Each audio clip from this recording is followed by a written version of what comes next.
এটা এত গরম হয় কেন? এটা দুইটা তার সাথে প্রথমে ভাবছিলাম মনে হয় 2-3 দিন ইউজ করব, তারে একটু টান লাগবে, লাগবে, তারপরে চার্জিং হওয়া বন্ধ হয়ে যাবে। বাট মালটায় চার্জ হওয়া আর অফ হয় নাই। কিন্তু এই মালটার সব থেকে বড় প্রবলেম হলো এটা অনেক গরম হয়ে যায়, মানে মনে হয় যেন হাতটা পুড়ে যাবে এরকম, এটা বাস্ট করবে এরকম একটা অবস্থা, খুব খারাপ অবস্থা।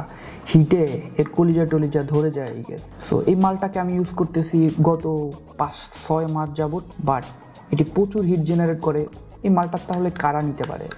এই মালটা তারাই নিবে যারা মূলত ফোনে 2 মিনিট চার্জ করে টুপ করে বাইরে চলে যায়, মানে চলে যাবে এই কারণে 2 মিনিট চার্জ দিয়ে যায়। মূলত সেই পার্সনগুলো এই পাওয়ার ব্যাংক নিলে এটি ফোনের পিছনে রেখে এরকম, মানে 10,000 mAh এই পাওয়ার ব্যাংকটা, এটা থেকে আপনি সর্বোচ্চ 4,000 mAh আপনার ব্যাটারি বা 5,000 mAh ব্যাটারি হলে সর্বোচ্চ 4,000 হলে 1.5 বার দিবেন, 5,000 হলে 1 বার দিবেন, তারপরে হয়তো বা 30% বা 20% এরকম উঠাতে পারবেন। So that's a review of Vention power bank, hot power bank, কি বলে বোমা পাওয়ার ব্যাংক, যেটাই বলেন।